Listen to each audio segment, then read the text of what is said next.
And what Peter is doing in 2 Peter 3 is giving them lessons about how you keep your legacy from being destroyed, because they didn't know how long their life was going to be. In other words, how do you build a destruction-proof legacy?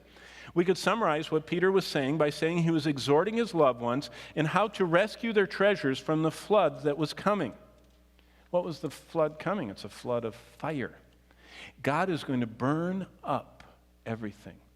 And if you want to not have, as 1 Corinthians 3:10 says, suffering loss as we stand in front of the judgment seat of Christ, Peter's saying, make sure that you preserve your legacy, your life that you live on earth, preserve it from being burned up in the end.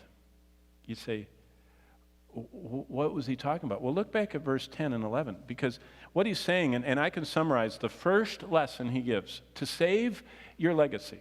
You know, a lot of people have their portfolios, and they have all these, you know, on the computer you can program to sell your stuff when it covers this price or moves this fast or this percent. You have all this, people are always, you know, trying to guard their portfolio. The Lord says you ought to be guarding your life so that when your life is over, what you live for doesn't get erased. It doesn't get thrown in the dumpster. So how do you do that? Well, he says this. Number one, verses 10 and 11. This is probably one of the biggest ideas of the New Testament. This is what Jesus talked about all the way through the Gospels. This is what Paul talks about all the way through his epistles. Now, this is what Peter's talking about, and Jude talks about it, and James talks about it, and John talks about it. So, I mean, it's kind of universal. This is what he says. Beware of materialism. Let me show you what I mean. Look at verse 10. If you look back at the words, starting in verse 10, Peter says that the Lord is going to come like a thief in the night, and the heavens are going to pass away with a great noise. The elements will melt with fervent heat, and the earth and the works in it are going to be burned up. What he says is everything is going to be burned up. Now look at verse 11. Therefore, since everything is going to be dissolved, how should you live?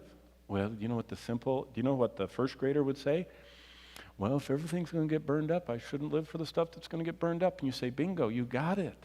See, materialism is living for what's going to be burned up by God. And Peter says, beware you're not living for what God's going to burn up. We must not find our joy in what God says we are going to lose in the end. He says, don't live for what's going to be taken away from you. We should not find our joy in things. You notice what it says in verse 11? All these things will be dissolved. Don't put your joy in something that's going to be dissolved. Do you know how disheartening it is if you're holding on to something and God has to pry it out of your hands and blow it up? It's like, you shouldn't have that. He's going to dissolve it. We should not have our satisfaction in things. Don't hope in things. That is materialism.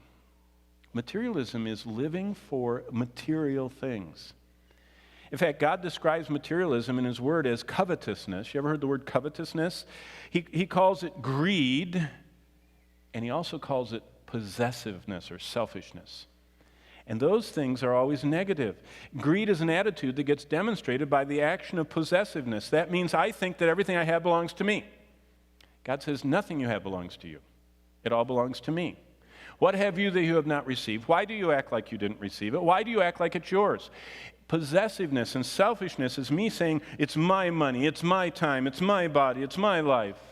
God says it's not. Even if you're not saved, it's not yours. He's the creator. He owns all. And we need to think about possessiveness is the idea that what we have is ours. And then that's, by the way, is an action. An attitude is covetousness. That's even worse. Covetousness is longing for what we don't have. It's longing with an intense desire for what I don't have, and I want it so bad, it's on my mind all the time. And I'm planning and scheming, and I'm willing to sacrifice, and I'm willing to change and trample over almost anyone or anything to get something I want.